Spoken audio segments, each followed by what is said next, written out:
I eat, breathe, and sleep the resolution of the load shedding, and I'm confident that with the team that is helping us, we will be able to resolve load shedding. You're watching SA Trending Updates. Please consider subscribing and hit that bell notification.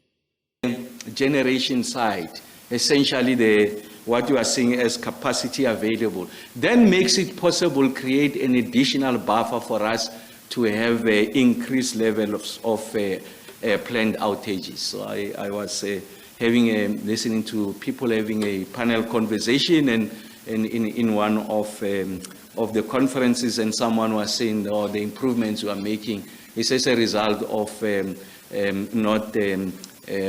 reducing significantly planned outages. Now we can see that we are beginning to build room, and as a result of building that room, we are taking that opportunity for us to be able to ensure that we are able to improve ramp up on planned outages. And this is important because when we get out of this challenge, I'll be able to say with the highest degree of confidence that load shedding is behind us, because the amount of effort and work we have exerted in ensuring that we stick to philosophy maintenance, planned maintenance, has been so meticulous that they were confident about the reliability of these units as we put them back onto the grid. And then the area that still requires attention is the one of partial load losses. So essentially, these are units that are operating, but they are not at optimal capacity. So the significant amount of capacity that we are losing as a result of a myriad of factors, and of course we can share what those are. And you can see that they were not able to fully exploit these units. And you can see that although that we are beginning to see, if you like, those improvements that I'm talking about, 13,681 by the 30th of June is significantly better than 16,468 when we opened the week. So an improvement of approximately 3,100 megawatts. But we really want to keep on making the improvements. We'll be at it, and we can see now we've breached what I call the psychological mark of 14,000 megawatts. We are below that. And I'm not suggesting that it's not, will not deteriorate, but what we are seeing is that it's a downward trend. And for me, that is important. It's just an appreciation of the trend over a period of time. So just a longitudinal study of what is it that constitute the performance of this unit. And in there, you can excavate a number of facts, including the fact that we are becoming significantly more reliable, if you like, going forward. And of course, I did indicate the issues around the peak forecast. You can see that we came nowhere close to the 34,000 megawatts that we had projected as part of our winter outlook when we generated the worst case scenario. The worst case scenario had two elements. The first one was to say that what we refer to as the unplanned capacity loss factor will be upwards of, will be 18,000 plus. And we can see that on average the past week we have 15,400 as the average, and in fact by 30th of June we're at 13,681. So that's the one element, the improvement. And the second one, we had said that in terms of the worst case scenario as part of the winter outlook, remember we generated 3 scenarios.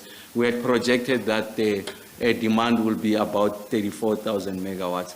And the most that we had in the past week was on the 28th of June, where we hit about 31,540. So really this is a significant improvement. An area that again will receive additional attention is the one on outage slips. Outage slips means that we are failing to meet our promise to return the units at the time that we had determined. And you can see that it accounts for about 1,503. That's the average. But the point I'm making again is the trend line. You can see that there's a downward trend. And when you aggregate and put these things together, they are responsible for us to be able to have 16 hours of the day no load shedding, 8 hours of the day stage 3 load shedding. And this is by no accident. That's the point I'm making, is because of the exceptional efforts of the men and women at Eskom. What this slide attempts to demonstrate, so what we're trying to show you is what is the delta between your demand and your generation. And of course, once the system operator uses a tool that we refer to in common parlance as load shedding to be able to close that gap. The higher the gap is, the higher the stages of load shedding. And you can see now what is happening, that we are beginning to approximate, if you like, generation is now beginning to keep up with demand. And that's why you are able to see during certain days of periods of the day, significant periods of the day, I may add, about 2/3 of the day we are not having load shedding, is because we are beginning to balance that. But what is important is that we need to ensure that generation far exceeds demand, and in that way we'll be able to pull out a number of units through planned maintenance, and we're able to build a buffer so that as the South African economy continues to grow and recover, that we've got sufficient generation capacity to fuel, support, provide the necessary oxygen for us to be able to address the issues around the growth of the country and the degree to which you need a reliable power supply. Again, the planned outages, again, an illustration. So what did we do? The beginning of May, ramped up planned outages because we have foreseen that there's likely going to be increased demand as we enter the intensity of winter, so that these units don't get to fail. And then it went down. But because of the recoveries we are seeing on the generation side, the steady nature of that recovery, then it gives us an opportune time for us to be able to ramp up planned demand in the midst of winter. It's an important point there. In the midst of winter, we're able to ramp up planned maintenance. It's an illustration of a system that is recovering, a system that is getting closer to what it should be, its level of performance. I did make the point that partial load losses is an area that is receiving attention on our part. And like I said, the last time when we met, one of the briefings was to say that we are tapping on the expertise outside Eskom to go and work with the general managers at the various stations, who are able to diagnose and determine the root cause of failures from one unit to the other. So if you like, the performance of this unit is not an aggregate performance. You need to have an appreciation of, if you go to station X, what is the performance of this unit? What are the common failures that are responsible for the failing of that unit and or responsible for the partial load losses? And then we know the biggest culprit on units going out is boiler tube leaks. The issues on partial load losses has to do in part the quality of the coal. It has to do in part in relation to us keeping to the emissions parameters, and that's why we've got the expertise to help us, amongst others, to address those issues, and of course we are listing them. So what I'm saying is that we are very meticulous, we are deliberate.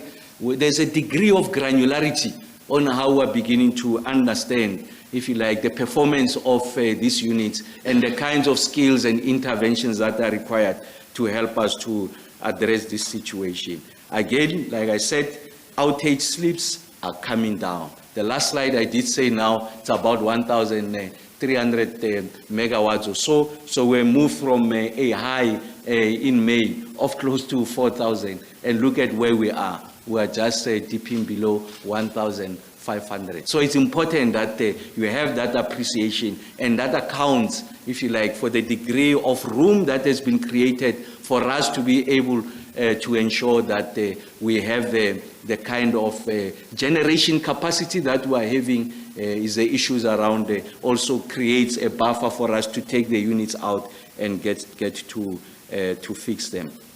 Of course, I've spoken about what the focus was, and then you can see that, if you like, the peak focus essentially is focus is lower than the actual. And the point I made earlier on is a function of a number of factors. A very aggressive and effective campaign to make a plea to households to reduce, if you like, demand. the kind of interventions that we have made in relation to programs, and also at the various municipalities, City of Johannesburg, amongst others, and the many that are doing exceptional work, City Power, to work with communities so that we are able to reduce demand without undermining their ability to meet their daily needs. So when we reduce this demand, it doesn't deteriorate the quality of life, but essentially it begins to engender, if you like, good practices on how we use energy, and we use it sparingly, and we are not complacent about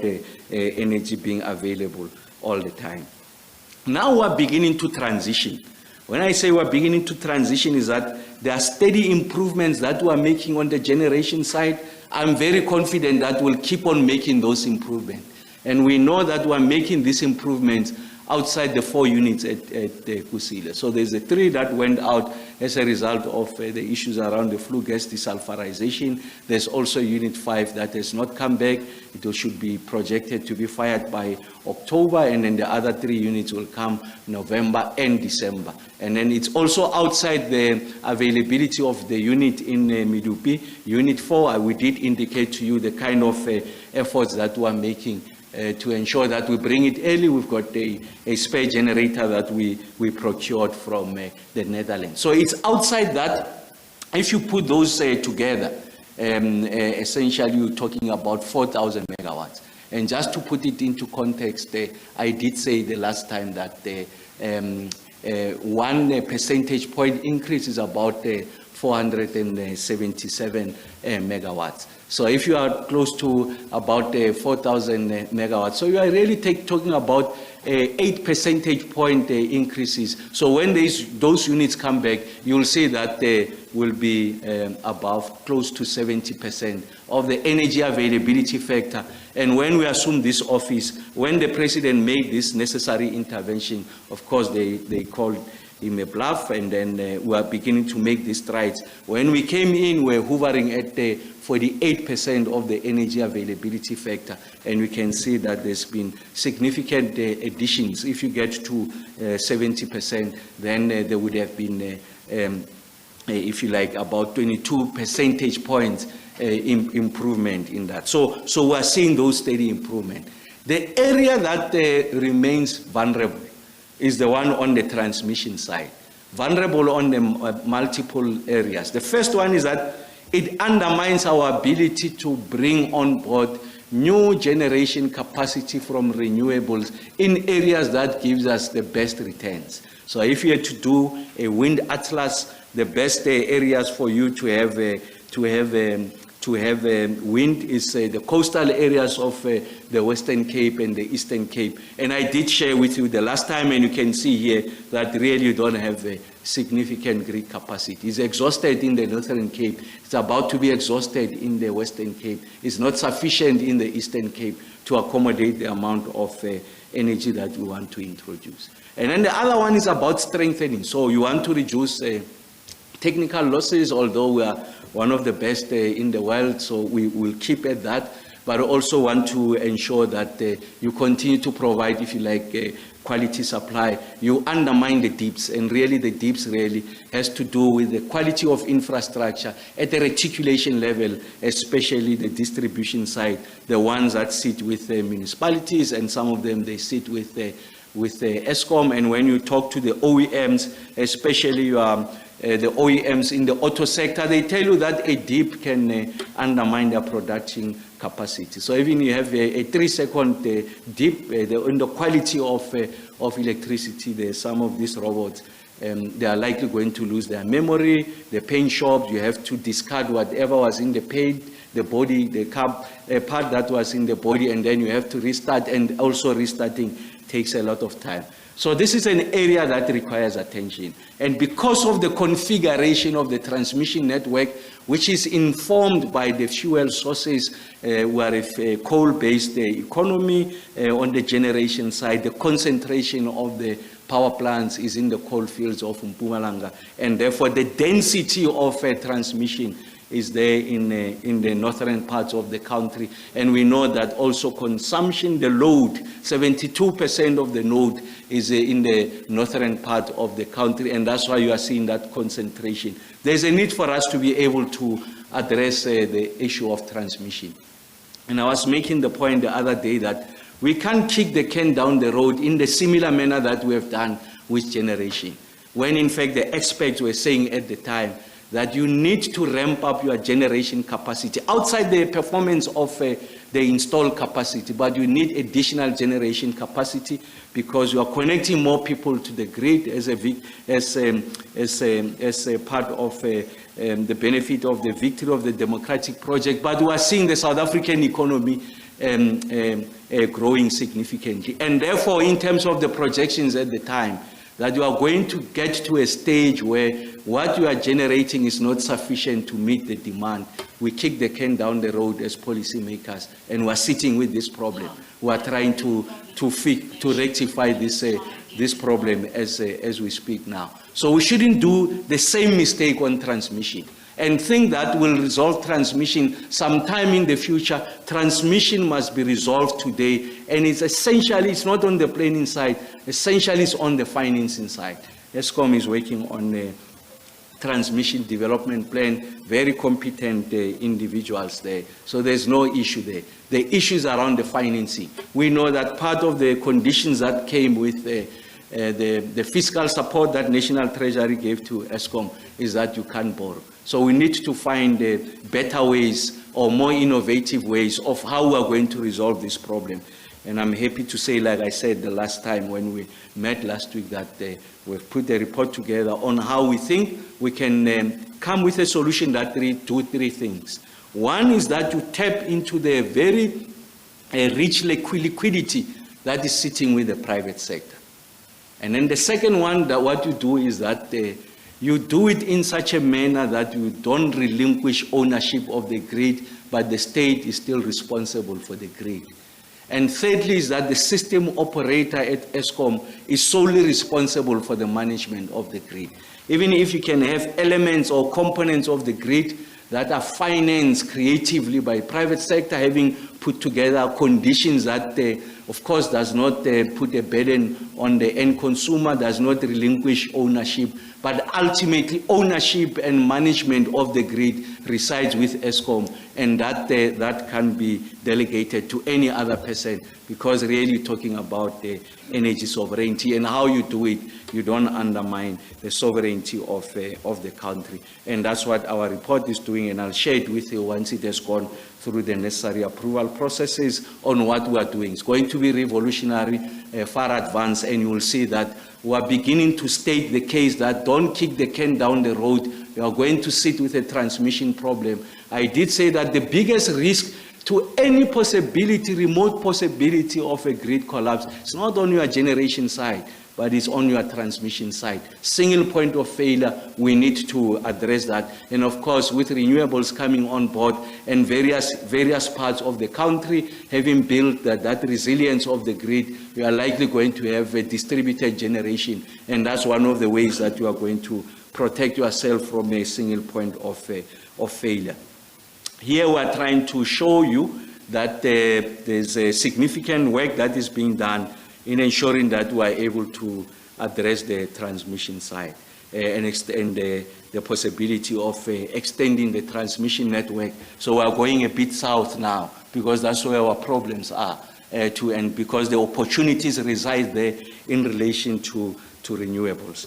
And then as I conclude, I did say that the last time, just to give you the assurance that we are accelerating the release of the further bid window, that is bid window number 5. Like I said the last time, that the intention is that should happen before the end of July. And I spoke about the one-stop shop, so where we are able to make sure that we aggregate all those government services that are necessary to unlocking, if you like, the issues of private sector investment on the generation side. Of course, we are going to come with these innovations also on the transmission side.